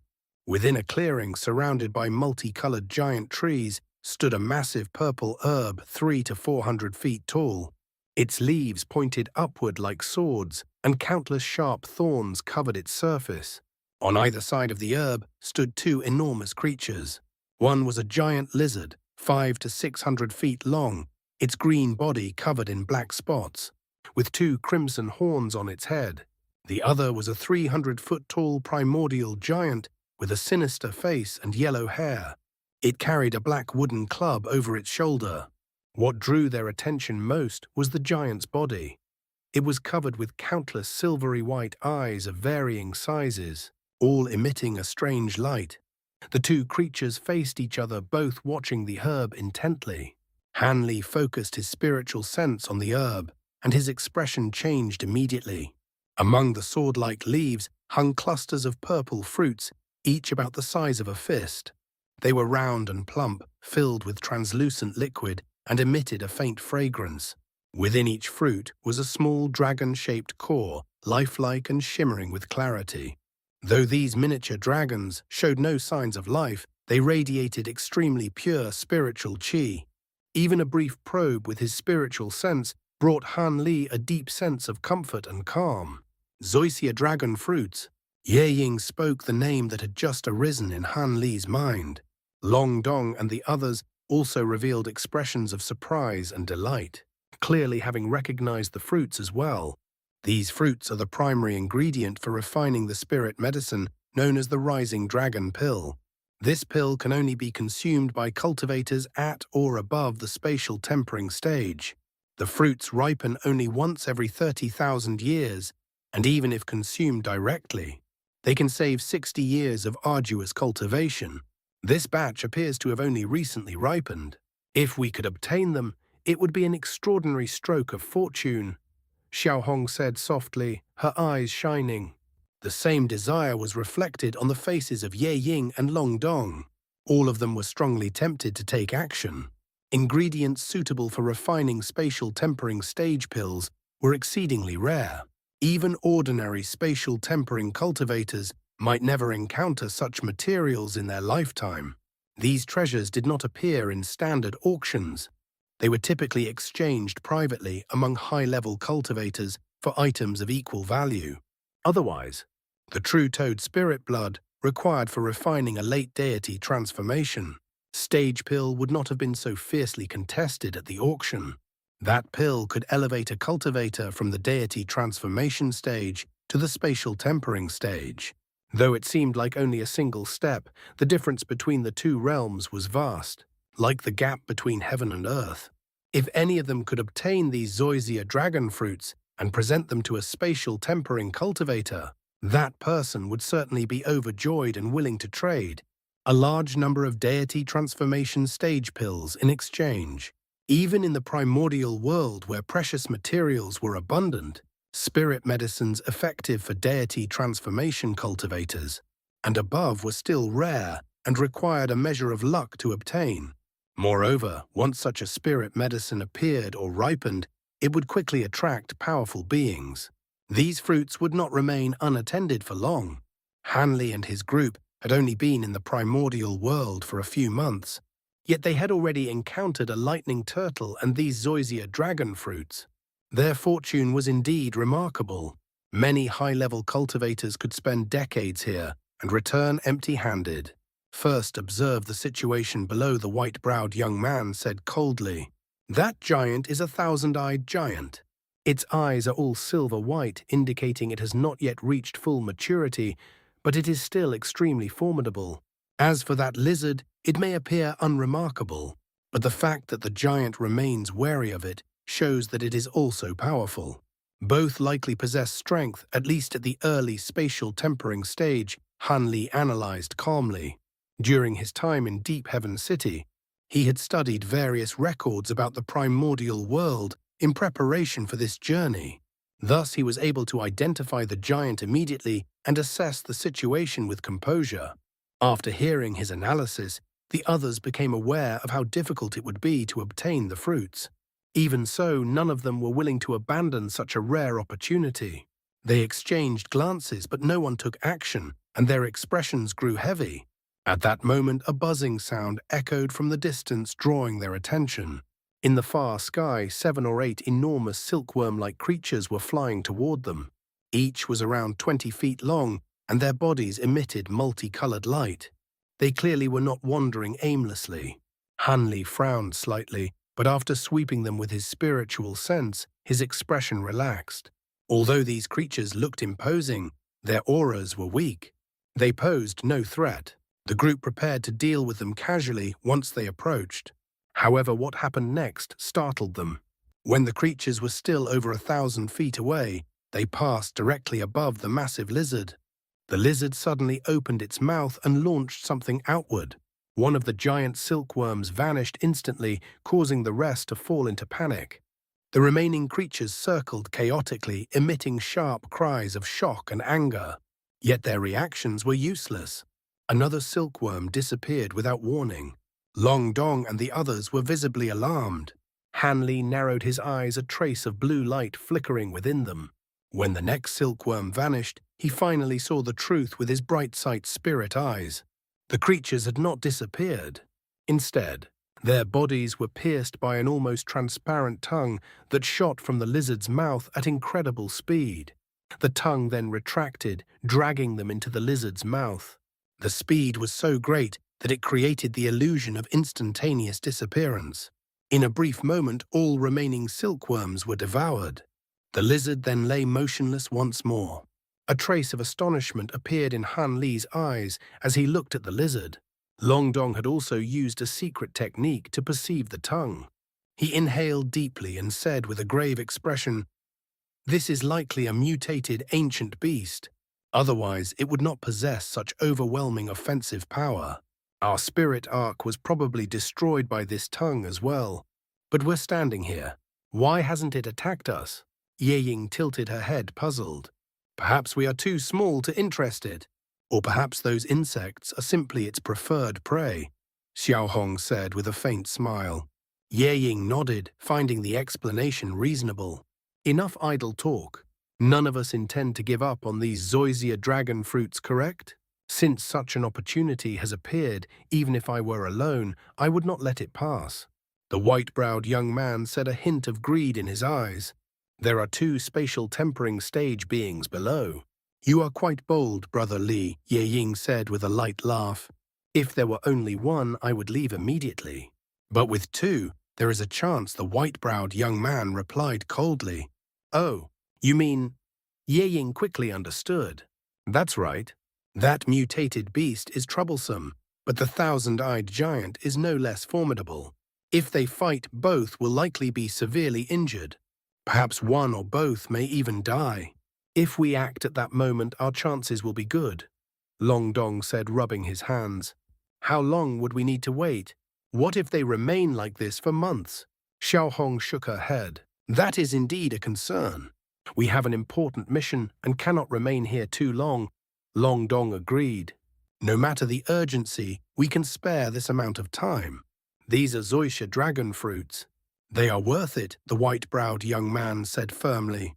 "Even if they fight and are injured, their desperate attacks will still be dangerous. We may suffer casualties.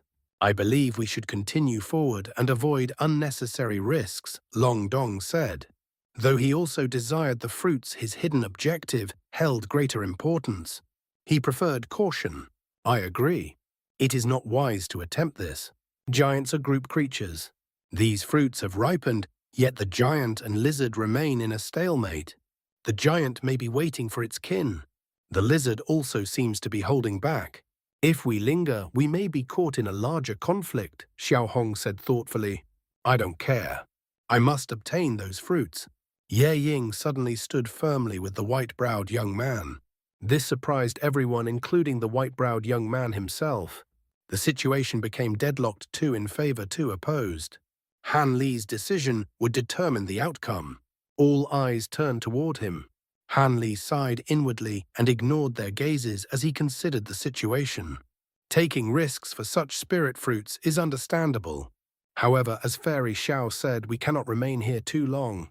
Even if those two do not act, other powerful beings may be drawn here.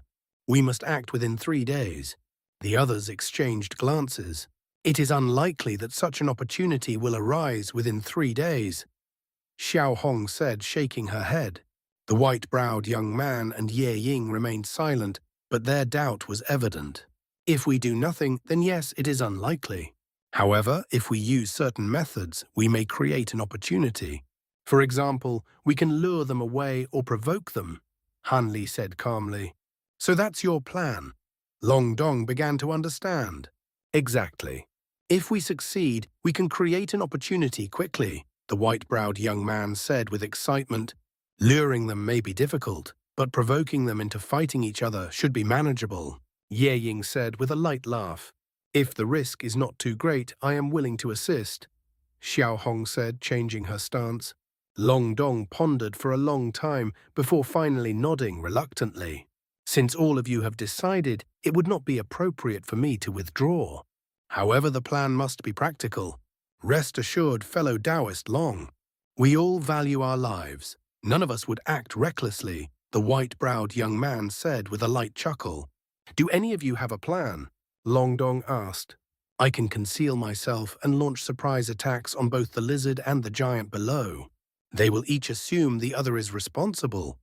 The white-browed young man replied without hesitation. The idea is straightforward, but we do not know the strength of their spiritual sense. If your concealment is exposed, you will be in grave danger. I do not consider this a safe approach, Xiao Hong said, shaking her head. In terms of concealment, I have 2 limpidity talismans. They can evade detection from cultivators at mid-spatial tempering stage and below. I am willing to contribute them, Ye Ying said with a faint smile. Limpidity talismans. Those are beveled silver spirit talismans. They should be effective against those 2 creatures. However, to be cautious, I still think we should avoid attacking them directly, someone responded. I have 2 silver worm puppets, each possessing power at the nascent soul stage. We can attach the talismans to them and have them act in our place. That would greatly reduce the risk, Long Dong proposed, his expression bright with anticipation. That would indeed be ideal. Even if the puppets fail to turn them against each other, we can divide into pairs and lure them away.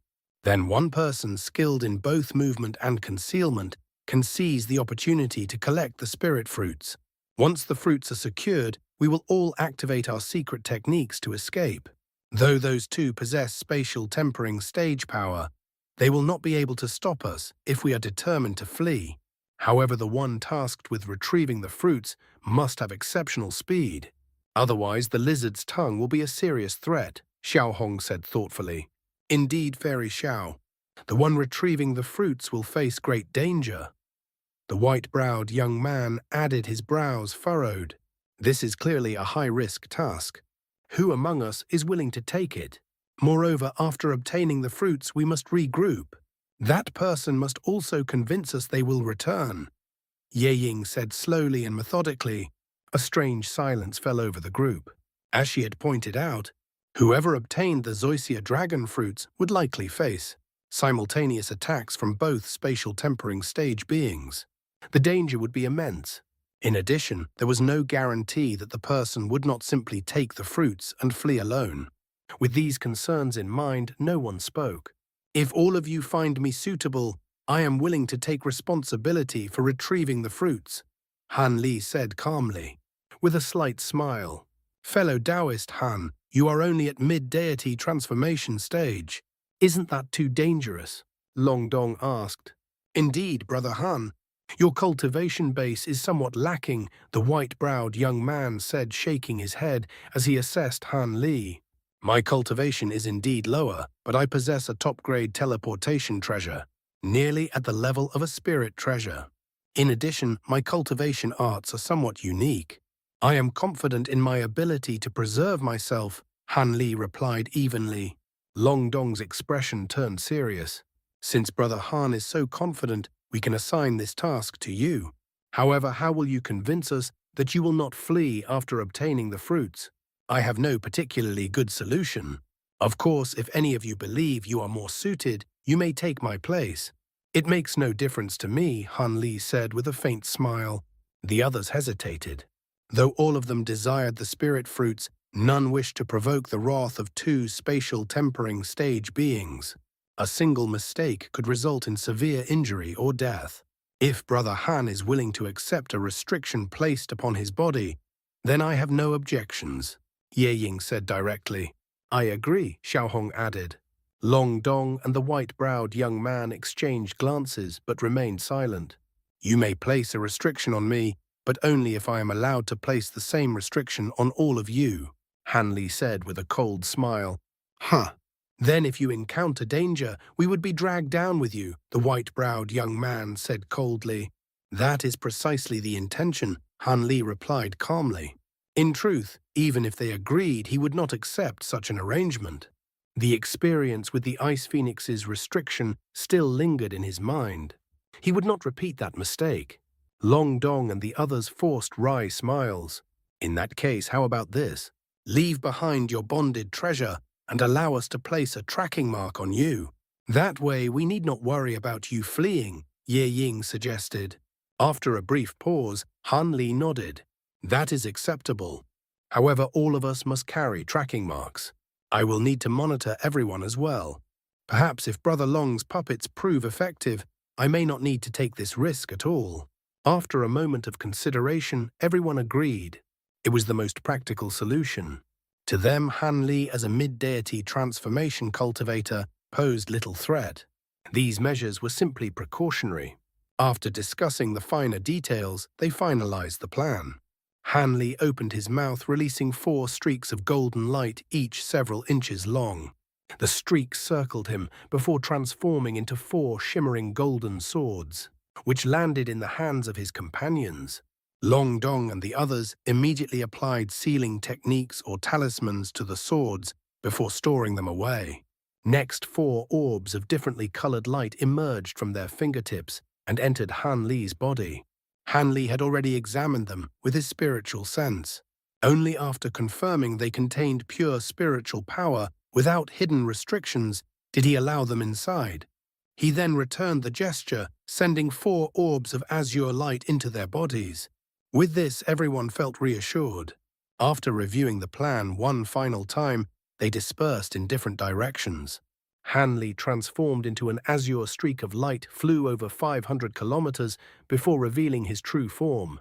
He hovered in mid-air, surveying his surroundings briefly before closing his eyes and extending his spiritual sense. After confirming the area was clear, he opened his eyes and formed a hand seal. A thunderclap sounded as a pair of azure and white wings appeared on his back. He then produced a purple talisman. It was his high zenith invisibility talisman.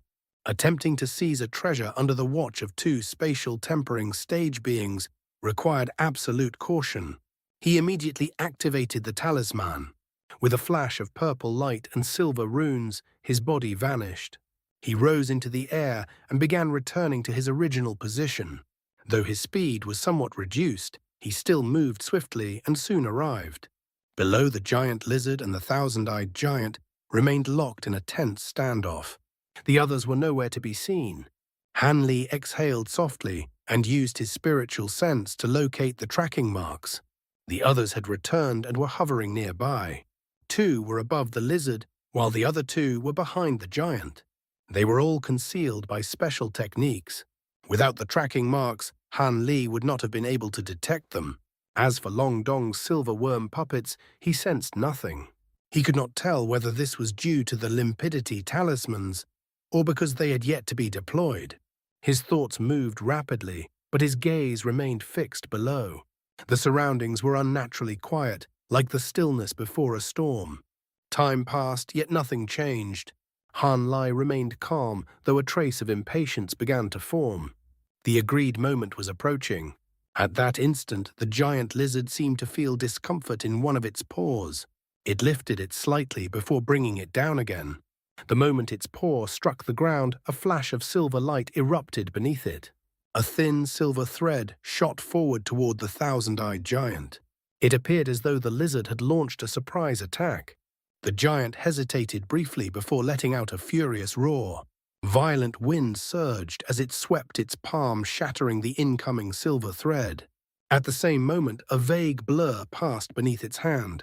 A pillar of silver light as thick as a bowl suddenly shot forth and reached the lizard's head almost instantly. The lizard's green eyes flashed. A crimson beam burst from its horns.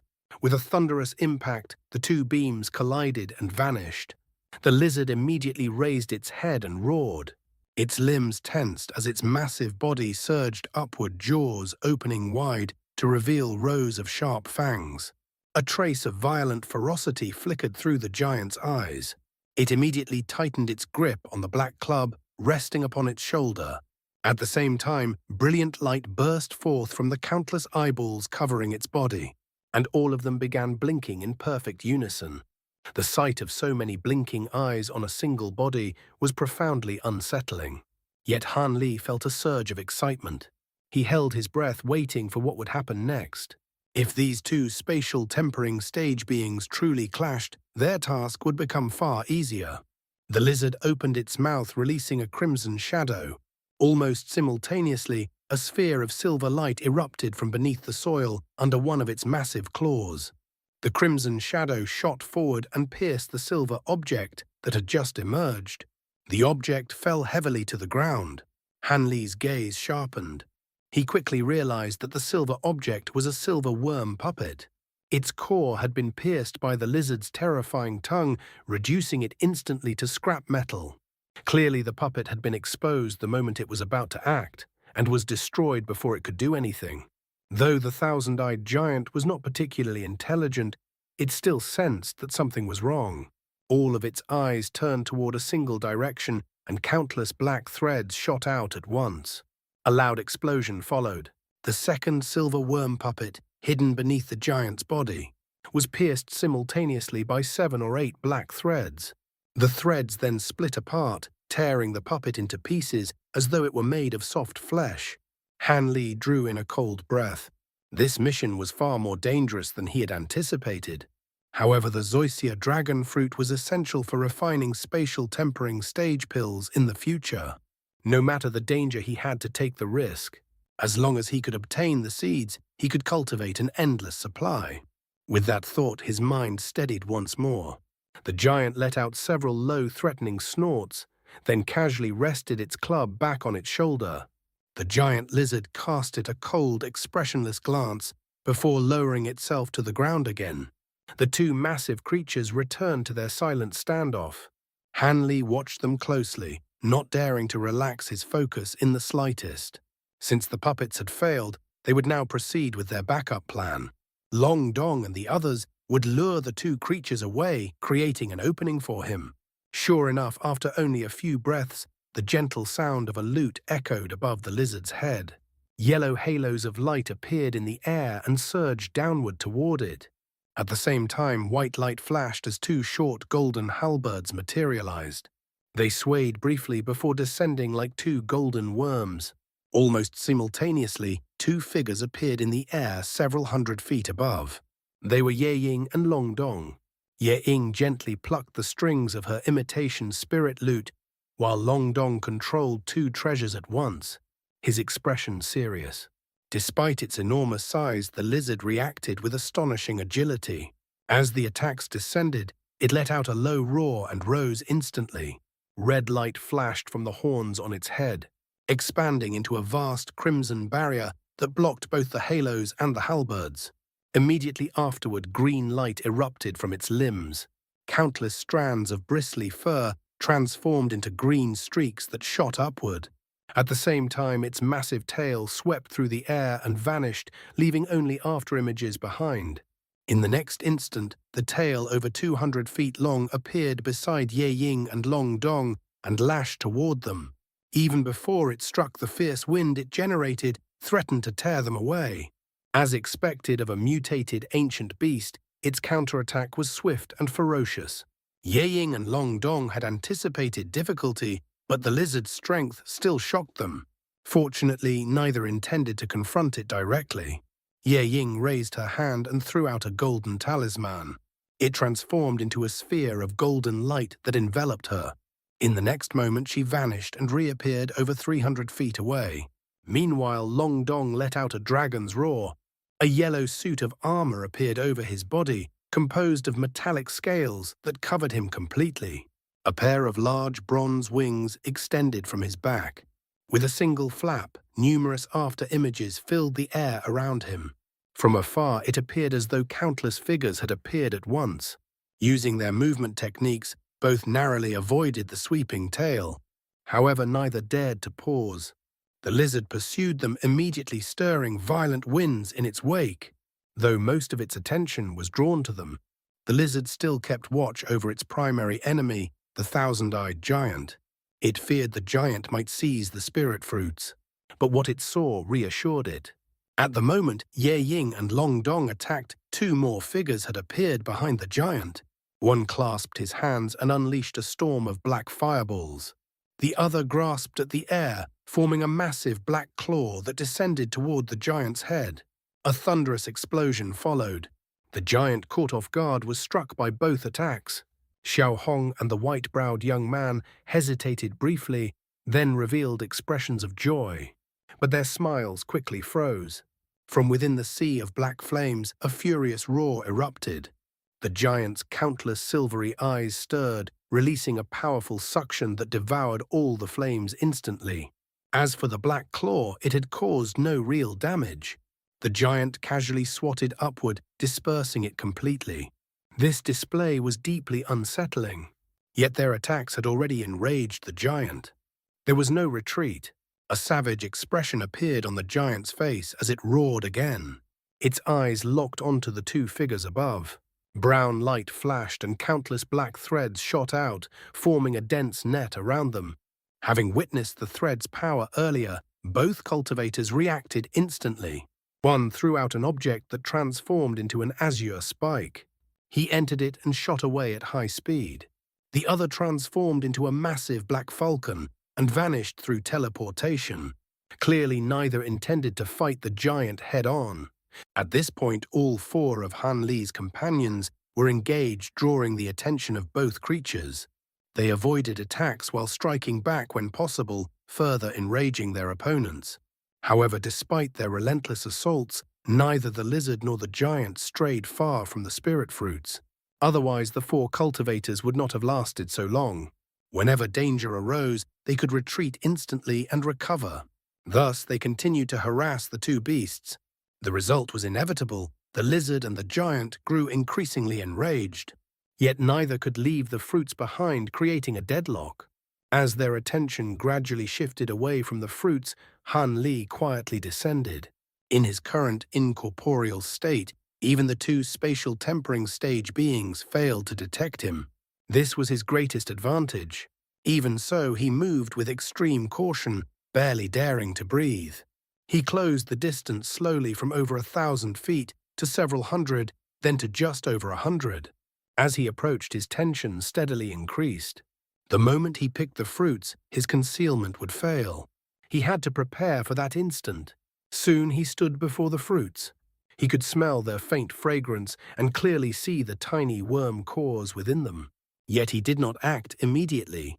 Instead, he retrieved several items from his storage bracelet. He pressed his lips together, then suddenly rubbed his hands and raised them. Several shimmering silver spheres shot toward the two beasts. At the same moment, his hand moved like lightning. The cluster of spirit fruits vanished instantly. His thunderstorm wings appeared, and with a single flap, he disappeared amid a thunderclap. Two earth-shaking roars erupted.